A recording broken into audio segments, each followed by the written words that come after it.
Speech is a complicated thing, and the process of learning to communicate is different for each child. But bearing that in mind, for us parents, it's easy to misjudge what they may be struggling with, and that's where sometimes some excuses may come in. So tell me, Teagan, what are some of the common excuses that parents make for their children? She's just taken a deep breath, so this is obviously something you're very passionate about. It is. In fact, I've prepared my list. Oh, we've got a list. This is going to get very serious, parents. So here we go. These are the excuses that parents make for their child that irritate speech pathologists. Here we go. The first one is they're just being lazy. They can say it right when I tell them to, or when I say it like this. Children by nature are not lazy. And speech is such a habit. And to change a habit takes a lot of effort. And a child's not going to change a habit from just constant reminders from mum and dad. Okay. It will continue to be that incorrect habit, and it's not lazy. Okay.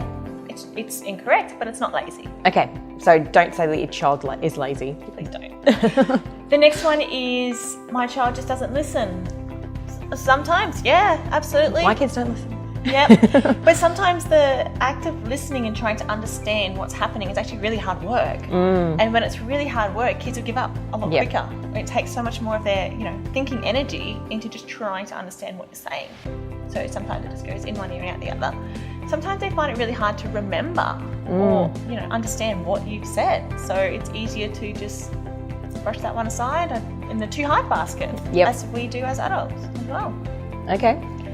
Another one is his father didn't talk until he was 3 and he's fine now.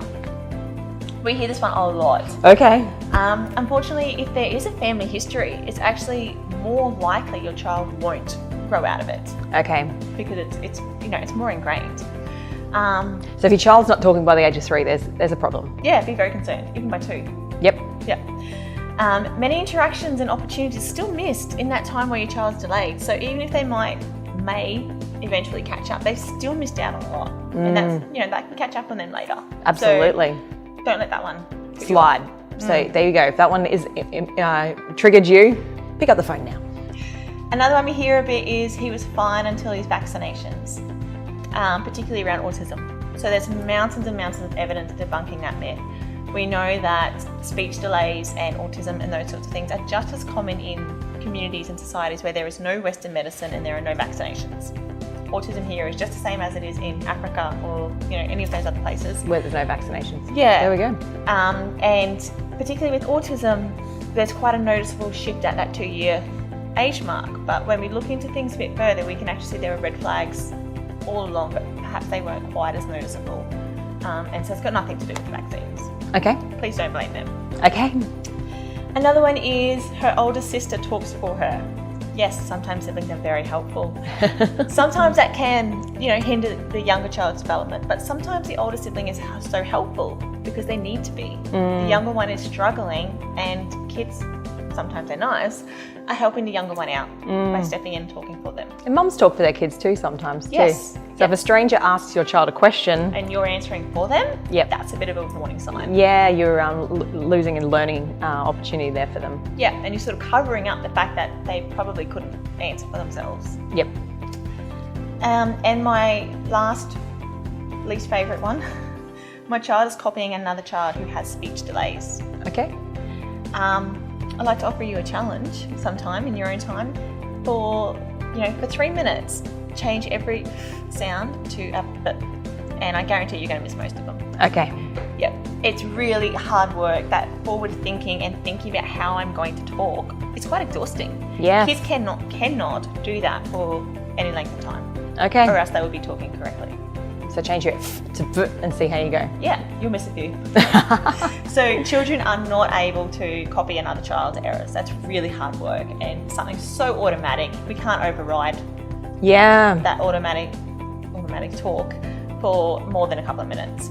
It's very hard to do that. So how can these excuses then, Teagan, impact a child's development? Because that's pretty full on. Yeah, the biggest thing is by having excuses, we're not acknowledging the difficulties they're having. Yes. If we can acknowledge their difficulties, we can do something about it. Yes. Yeah. So that's half the issue, and that's why you're so passionate about it, is because often what will happen is you'll make excuses for a year or 2 or 3 or 4 or 5 for this child, and then it makes your job even harder, and it makes it harder for the child because then they've got to go back and they've got to catch up, which is really not fun. And that whole concept of early intervention is such a big thing. The sooner we can start, Yes. the less work we've got to do, the easier it is for the child, and the less it's going to cost in the long run. Yep. If the gap's so much smaller. So by acknowledging that, this is my child's finding this a bit tricky, we can do something about it. So there you have it.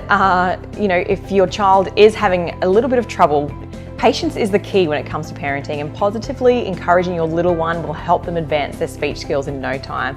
So if you're after expert advice to help your child with speech and language development, Teagan and the team at Talk Time Speech and Language Pathology will be able to help you out.